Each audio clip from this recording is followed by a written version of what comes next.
The Isle of Wight is a small island off the south coast of England that has a population of around 140,000 people. It is home to many different companies and distributors that provide us with their independently manufactured products. Being an island, these local companies have to constantly compete against each other along with the mainstream businesses that have more distributing power. In this documentary, we will give you a unique insight into the lives of people in the brewing industry, from pub owners, pub goers and bar staff to the brewers themselves, as well as discovering the process of making, selling, marketing and distributing their ales.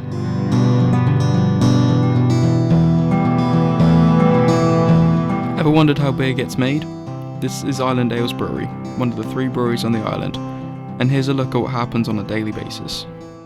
Yeah, my name's Chris Coleman and I rejoice here in the title of head brewer.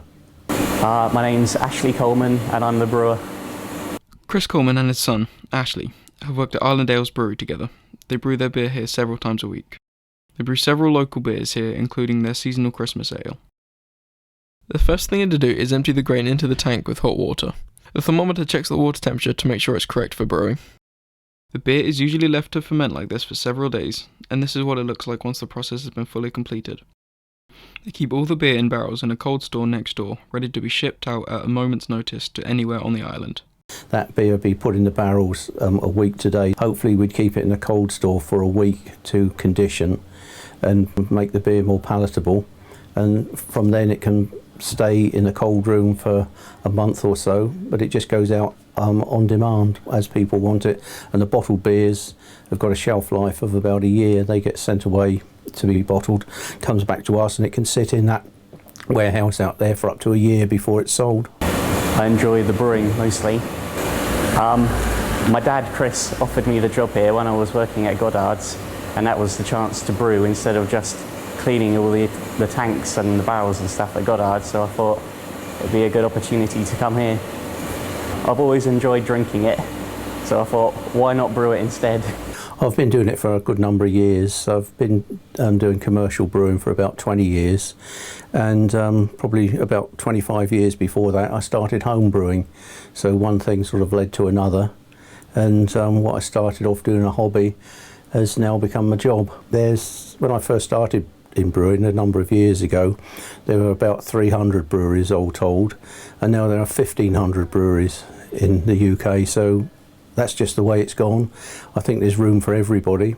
A lot of the smaller breweries will probably go out of business because it's pretty cutthroat. With the local brewers, it's more like just a friendly rivalry rather than out and out cutthroat competition. And the mainland breweries, well, they don't come over as much as you might expect because of the cost of the ferry. So I think there's room for just about everybody, and all the beers are different. The customers want different beers in the pubs at different times, so really we shouldn't actually have a stranglehold on the island to restrict the choice of the drinkers. The national breweries are never going to go away, but it is quite interesting that a number of national breweries now are setting up what they call pilot plants, which are breweries of about this size, so that they can produce sort of handmade type beers rather than the industrial type beers that they are pretty well known for. It's interesting to see that the more mainstream brewing industries are opening smaller breweries to come closer to the market of real ale drinkers.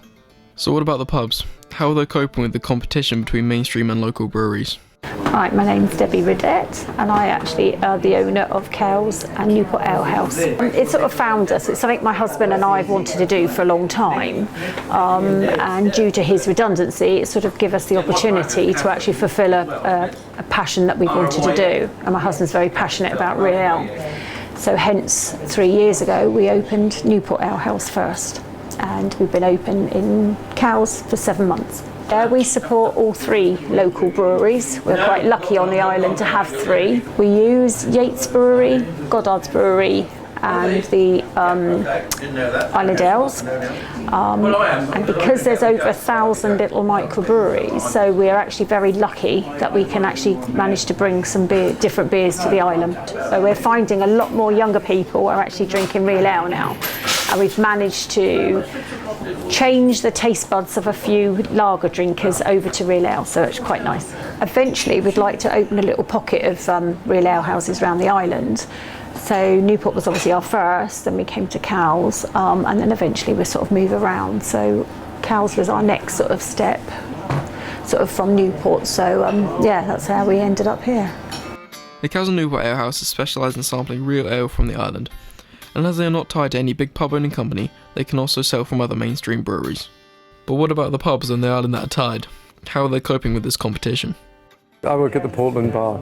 I'm kind of the barman, cellarman, so I look after beers, ordering, general stuff like that. The Portland it's a tied bar. It's owned by Punch, one of the biggest brewers in the country. A lot of the pubs are tied. They can only take beer from certain suppliers, so we supply to as many as we feel that we can, but some pubs we are just not allowed to supply to because they're not owned by the people who run the pubs. They're owned by a large pub owning company, and we are just not supposed to sell to them. They have a very specific sort of amount of beers and things that their pubs will sell.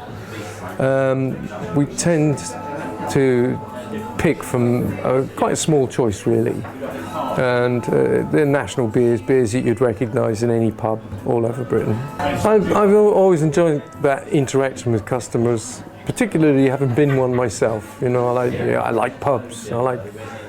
I like the anonymity, the sort of the neutral ground that pubs have. You can go and talk with your friends, your boss, your employees, even your employees, whatever. It's a place where all people can feel equal to a certain extent. I think a village without a pub would be rather soulless, and they'd have to find something else, wouldn't they? I'm thinking that I think it's fairly obvious over the last 10, 15 years that pubs have been on the decline. I think there are many reasons for this. One of them is that cheap alcohol is so much more available now. You go to a supermarket, buy really cheap amount of lagers and beers, even spirits. And because the price of beers and other drinks in pubs has been rising, because pubs are not so frequented quite so much, they aren't putting out the same amount. Their overheads are becoming greater than their profits. And what I'm finding is people are still going to the pub, but they're not going for as long, and they're not drinking as many drinks. Many people drink at home before they come to the pub. Things like real ales, real ciders even, have improved immeasurably. Most pubs you go into now, you can get a real ale. That was not the case 20 years ago. So I think some pubs are working towards creating a unique selling point, if you like. There's a number of pubs opening up now who sell almost exclusively real ale, which you cannot bottle, you can't buy in the supermarket. I think that's perhaps an area where we're going. Pubs are changing, and they will change more, I think, if they survive this century. I'd better serve this man's coffee. It's sad how the industry has changed so much. Less people are coming to the pub, maybe because they can't afford it. Pubs are changing, but are they changing for better or worse? It is interesting to see how this industry has been changed and developed over the years, and the kind of direction that the breweries and pubs on the island are going in, with the constant competition from the mainstream breweries and pub owning companies. Who knows what the future holds for these people, these products, and their establishments. Thank you.